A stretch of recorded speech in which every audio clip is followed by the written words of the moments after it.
Assalamualaikum warahmatullahi wabarakatuh. Waalaikumsalam warahmatullahi wabarakatuh. Alhamdulillahirabbil alamin. Disyukur kehadirat Allah Subhanahu wa taala yang telah memberikan rahmat dan hidayahnya sehingga kita semua dapat berkumpul di acara ini. Sholawat serta salam semoga kita tetap curahkan sholawat Nabi Muhammad. Semoga kita semua diakui sebagai umatnya dan mendapatkan sahabatnya di yaumul qiyamah. Amin Allahumma amin.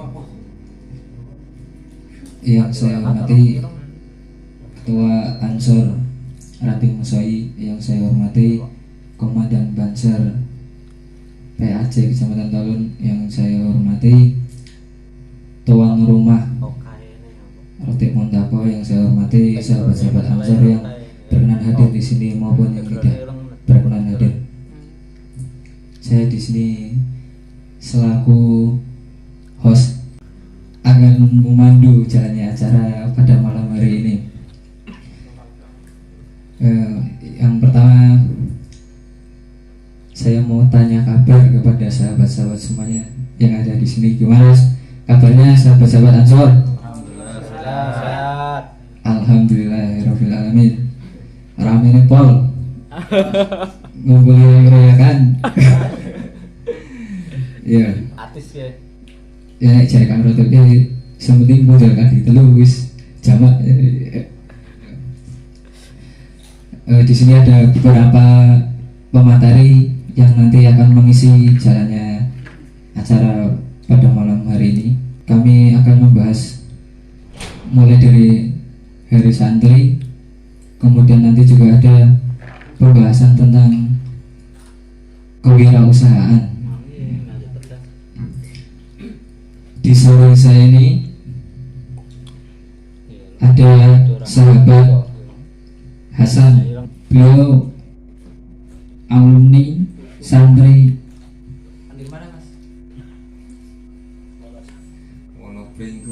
Wonopringgo ya. Rata-rata sahabat Ansor di desa Meso ini pada alumni santri semua. Insya Allah kalau berwirausaha sesuai syariat Islam lah. Ya Mas. Nah, selanjutnya pemateri selanjutnya ada Komandan Banser PAC Talun, Saudara Yusuf. Beliau juga alumni Pondok Pesantren, ya kan? Dari Al Aziz Malang. Dari Al Aziz Malang. Kemudian di sebelahnya ada Soli. Saya juga alumni Pondok Pesantren. Pondok Pesantren mana? Ya itu tadi Tarbiyah Tarbiyatul Muqtadiin. Tarbiyatul Muqtadiin Wonopringgo. Kemudian di sebelahnya ada sahabat Aldi. Jadi kan alumni santri juga Mas. Sana santri Mas. Sana santri ini santri ngalong ya sahabat. Kolotan Mas. Kolotan ya. Gimana kabarnya semuanya untuk pemateri ini, pada semangat gitu?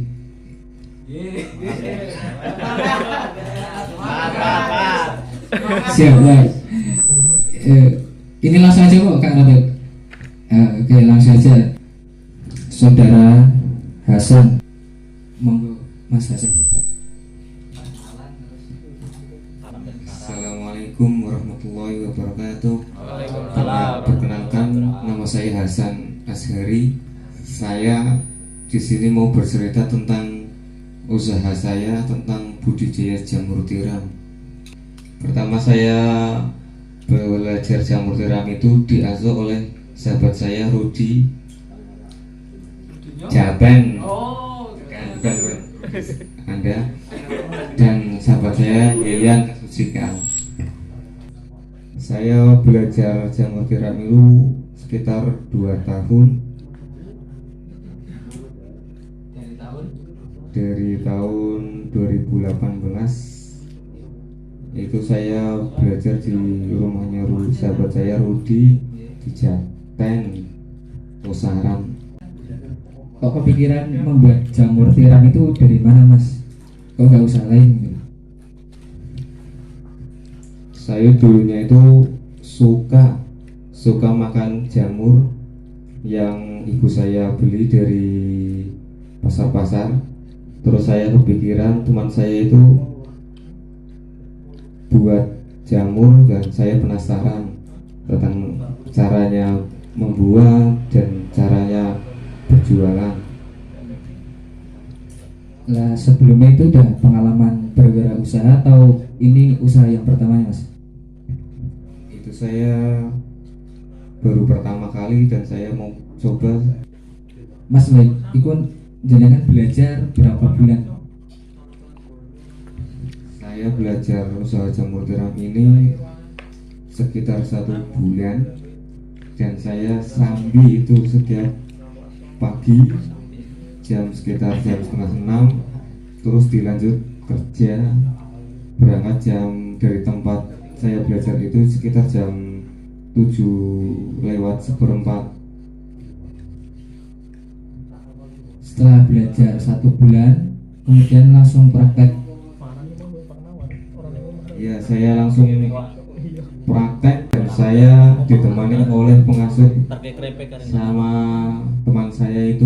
Itu cara-cara atau tutorialnya secara singkat mas membuat jamur tiram mas. Untuk bahan bakunya itu cukup mudah. Kita cari di tempat-tempat desa saya sini juga ada. Untuk bahan-bahannya itu dedek grajen paling tidak 100 kilo, bekatunya 10 kilo, dan kapurnya 1 kilo, dan airnya secukupnya.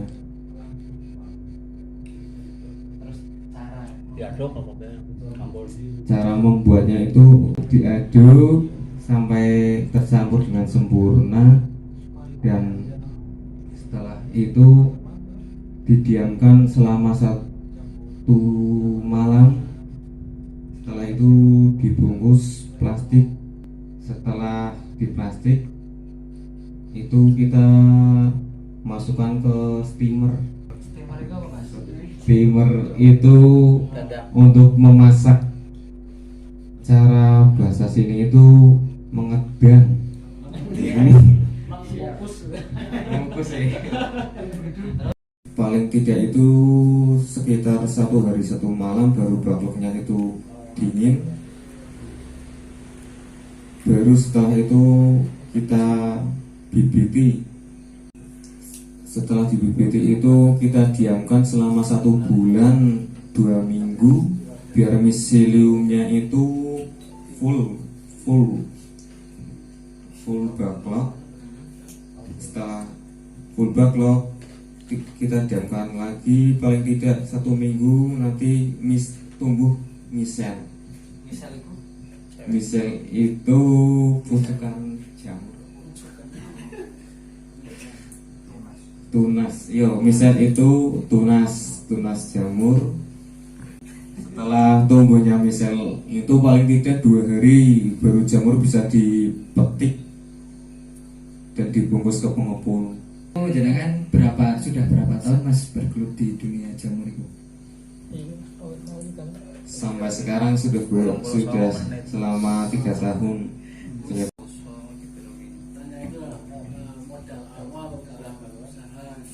Oke siap.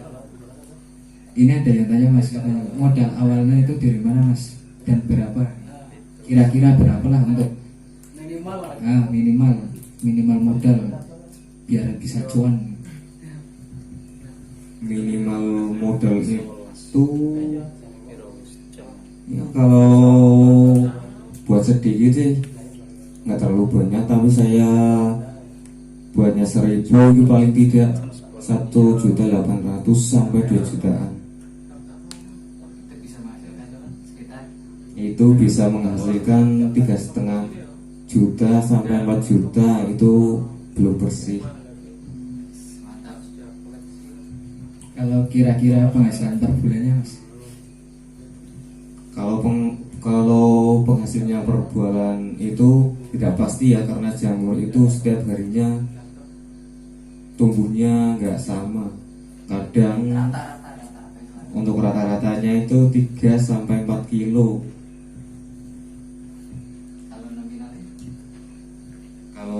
nominal kilogramnya itu paling tidak 350 kilo sampai sekitar 400-an gitu. Mantap nih Mas Hasan, usaha jamur tiram. Ya, jadi santri itu bisa menjadi berbagai macam profesi. Seperti Mas Hasan ini, dia setelah selesai mondok kemudian berbisnis jamur karena melihat temannya sudah berhasil di bisnis jamur. Dengan penghasilan yang lumayan lah untuk memenuhi kebutuhan sehari-hari. Mas Hasan ini sudah 3 tahun menggeluti dunia perjamuran dan sampai sekarang masih masih.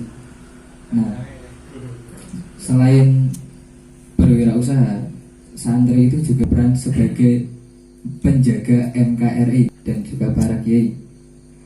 Seperti sahabat Yusuf, beliau mengabdikan dirinya sebagai komandan Banser yang salah satu tugasnya itu menjaga NKRI dan para kiai dan habaib. Monggo sahabat Komandan Yusuf untuk berkenan. Terima kasih atas waktunya. Sebenarnya ini bukan ranah saya ya, karena di sini saya pertama kali mengikuti kegiatan rutinari jalur Ansor Ranting Desa Mesoyi, dan sebenarnya di sini yang harusnya memberikan materi itu sahabat dan Yeni selaku Kasat Korkol, tapi berhubung beliau tidak bisa hadir, ya kita wakilkan. Untuk masalah penjagaan NKRI itu betul sekali. Saya teringat kata Maulana Habib Lutfi bahwa santri itu sebenarnya bukan hanya orang yang mondok saja, melainkan sing gelem nguripi NU kuwi termasuk santri. Kuwi santri. Sing gelem tahlilan, yasinan kuwi termasuk santri. Lah sing ora wong NU sing ora gelem milu tahlilan, yasinan termasuk santri. Walaupun umahe cuma ana gambare NU tok. Sing penting wis milu ngurip-nguripi NU. Apa maning kaya kanca-kanca di Ansor itu ya mungkin sebagian ada yang tidak pernah nyantri, tapi jangan berkecil hati. Kata Maulana Habib Lutfi itu, santri itu bukan hanya yang mondok, sing gelem ngurip-nguripi NU kuwi termasuk santri.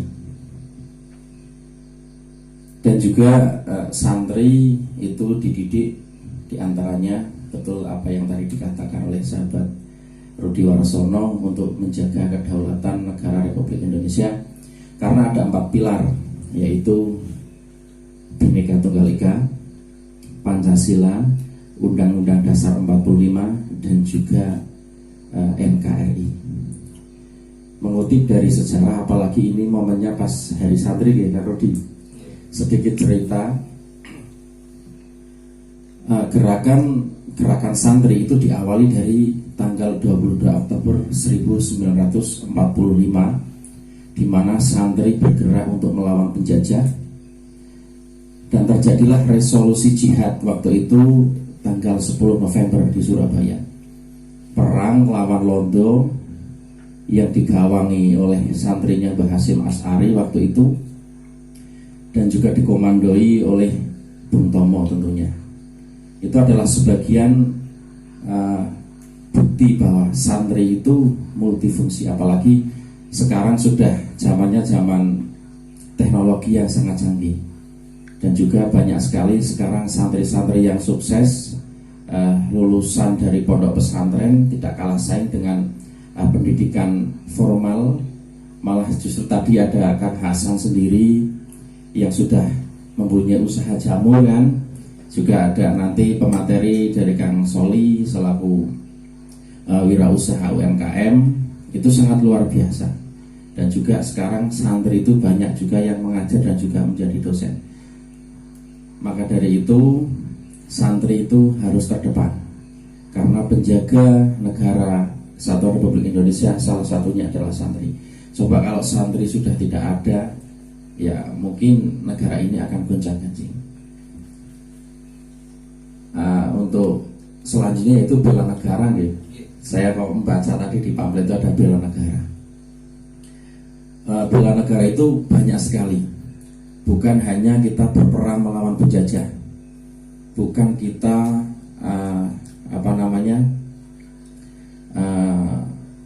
menjaga negara dari terorisme, melainkan di situ sudah disebut tadi oleh saya ada 4 pilar, yaitu ada Bhinneka Tunggal Ika. Berarti itu artinya kan berbeda-beda walaupun satu jua. Dalam kutipan saya itu bahwa Bhinneka Tunggal Ika berarti santri itu harus bisa mengayomi di lingkungan masyarakat. Semisal kok di sekitar santri itu ada yang non muslim, itu jangan malah kita jauhi, harus kita rangkul bersama. Yang kedua Pancasila, itu ada 5. Yang pertama yaitu ketuhanan yang Maha Esa, itu juga menyambung dengan Bhinneka Tunggal Ika. Terus Undang-Undang Dasar 45 yang banyak sekali pasal-pasalnya, dan juga Kesatuan Republik Indonesia.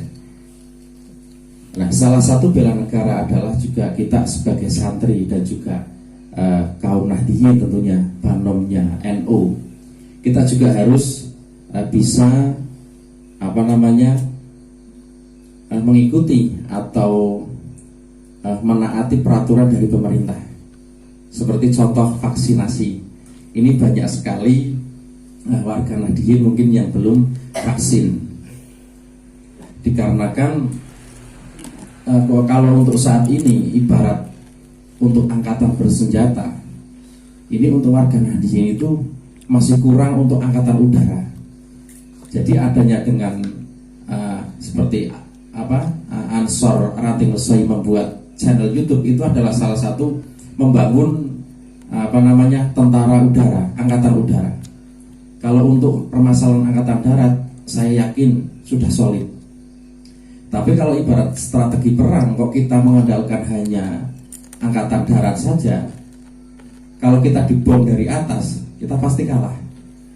Nah, kita harus mengimbangi. Salah satunya membuat channel-channel yang bermanfaat bagi semuanya, kaum Nahdliyin terutama. Nah, itu juga salah satunya menaati peraturan dari pemerintah, salah satunya vaksinasi.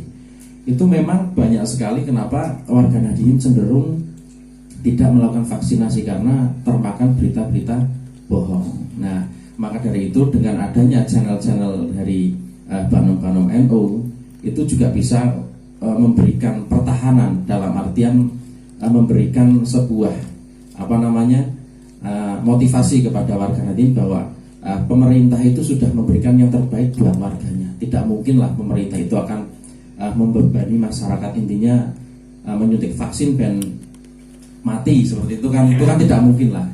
Apalagi kita lihat bareng-bareng semua yang ada di parlemen, di kepemerintahan adalah warga Nahdliyin semuanya. Contoh seperti Menteri Agama yang tadi sudah saya sampaikan kepada Kak Rotip dan kawan-kawan, Gus Yakut itu siapa sih?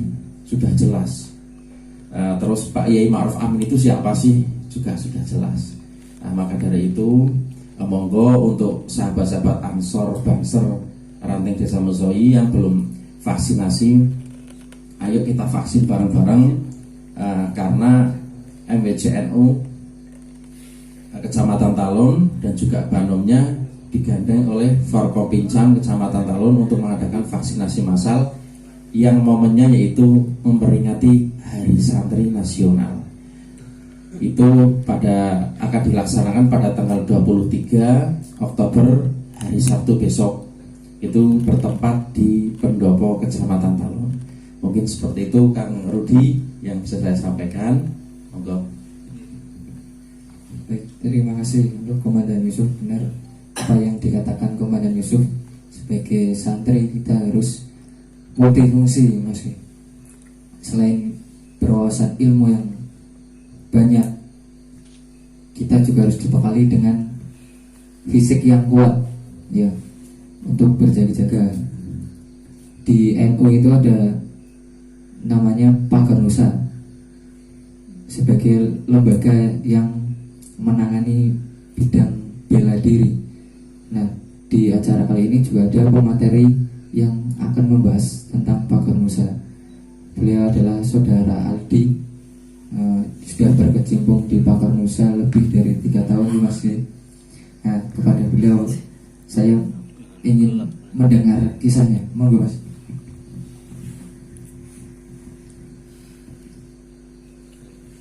Assalamualaikum warahmatullahi wabarakatuh.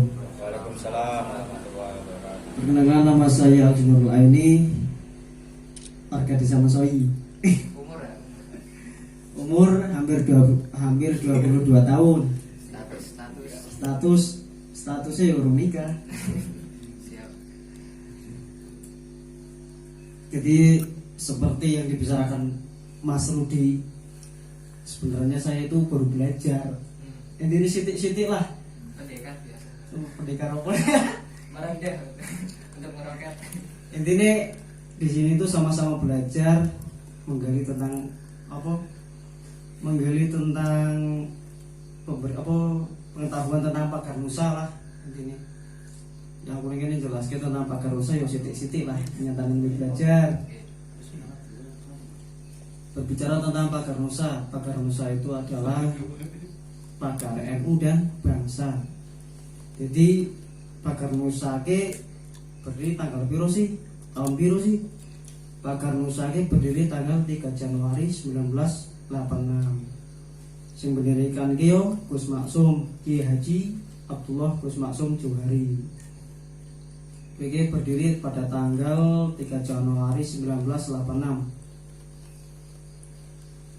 Pagar Nusa sendiri Kio intinya ke gawe wadah tentang ibaratnya pencak silat NU ki men ono wadahe ngono lho. Mari dalam arti wadah ki Pagar Nusa ki sebagai wadah pencak silat sing ning naungan NU gitu. Berarti intinya kaya kuwi. Iya, sing beraliran Ahlussunnah wal Jamaah. Pagar Nusa ki Kecamatan Talun sing durung suwi iki nembe dibentuk kepengurusan. Berarti dibentuk wingi urung suwi sih. Tahun iki. Ya sebelumnya berarti sebelumnya Pagar Nusa dia. Sebelumnya iki milu Padepokan Pagar Nusa Ndoro. Berarti milune SMK Ndoro. Lah Pagar Nusa sadurunge ya jadi sadurunge ana Pagar Nusa ning Talon ki sejarah iki ning Ndoro ki Pagar Nusa ki awal mulane asline di Pagar Nusa. Asline yo lahir ning Pancatunggal kuwi. Berarti lahir ning Pancatunggal sekian tahun berdiri ning Ndoro. Nah, terus aku melu lah. Pengalamanku dhewe aku melu ning MTS, milu ning MTS baru langsung milu latihan ning kono. Nembe pirang bulan langsung milu latihan ning SMK. Milu latihan ning SMK, lagi ning kono ki ana acara apa jenenge? Penghargaan gawe apa kanca-kanca sing berprestasi lah. Contoh misal ibaratnya kaya kejuaraan yang menang juara siji ngono. Diwenehi penghargaan ki dalam arti penghargaan iki kaya kenaikan sapu ngono lho. Jadi ning kono ki di sisi lain ana menerima penghargaan kuwi apa jenenge? Sekaligus berbicara tentang Pagar Nusa mau. Berarti awal mulanya aku ning kono ki ndelokke ning kono ki milu Pagar Nusa ning kono ki apa jenenge? Orang ngerti awal mulanya Pagar Nusa ki opo ning kono ki. Pagar Nusa ki opo sih yo? Nah, terus ki akhirnya gurune ngomong Pak Caruti jenenge berbicara tentang Pagar Nusa. Dhewe bakal pindah apa jenenge aliran, berarti milu plan Pagar Nusa. Sadurunge milu Pagar Nusa ning Pancatunggal kuwi. Intine apa jenenge? Pagar Nusa ki nembe arep berdiri ning SMK Ndoro. Akhirnya tahun demi tahun akhirnya berdiri ning kono. Berdiri sadurunge ning kono yo apa sadurunge didirikan yo ning kono cuma latihan biasa, durung di status ke sebagai padepokan durung. ning kono ki. Lahirnya berdiri ning kono. Latihan ning kono yo apa terus latihan ning MTS Al-Fatah. Latihan ning MTS Al-Fatah. Ning kono juga apa jenenge? Intine ngrekrut kanca-kanca sing nang kono lah. Bukan perencanaan. Berarti kira-kira main launching berarti ki arep ditapuki kapan ngono lho. Ing Bakar Musa ki. Nah, nek meh launching ki tata carane piye, Mas? Tata carane biasa ngrekrut apa? Rekrut anggota, pendaftaran biasa. Ana minimal jumlah anggota. Yo maksud yo ora ono minimal, ora ono terbatas kowe tidak terbatas lah intine. Nah, nek biaya. Masalah biaya pikir kene dhisik sebenarnya berjalan. Mantap wis. Intine ketika Aceh Talon ki siap latih kok gitu. Mungkin itu dari saya. Assalamualaikum warahmatullahi wabarakatuh. Ya, terima kasih untuk saudara sahabat Aldi. Ya. Berhubung pematerinya sudah berbicara semua, berarti kan acaranya sudah selesai. Ya benar, menyampaikan sahabat Yusuf warga NU itu harus vaksin ya. Nah besok itu akan ada, insya Allah akan ada vaksinasi yang dilaksanakan oleh MWC Kecamatan Talun di Pendopo Kecamatan Talun. Nah untuk warga NU masyarakat Desa Mesoyi yang mau vaksin bisa menghubungi Komandan Yusuf atau datang atau bisa datang langsung ke lokasi dengan membawa fotokopi KK dan KTP. Oh KK saja gitu. Nah sukseskan acara vaksinasi ini.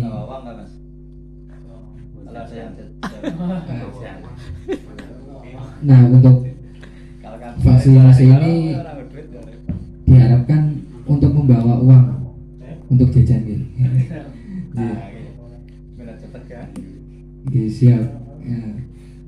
Itu yang dapat saya sampaikan. Saya di sini selaku moderator. Mohon maaf apabila kurang berkenan di hati panjenengan semua. Ya karena saya sebenarnya kan bukan moderator di sini. Saya profesinya itu di belakang layar sebenarnya. Tapi karena disuruh saudara Rotet, saya manut lah. Kurang lebihnya mohon maaf dari saya dan terima kasih untuk pemateri yang sudah meluangkan waktunya dan sedikit ilmu dan pengalaman. Mudah-mudahan bisa bermanfaat untuk kita semua. Wassalamualaikum.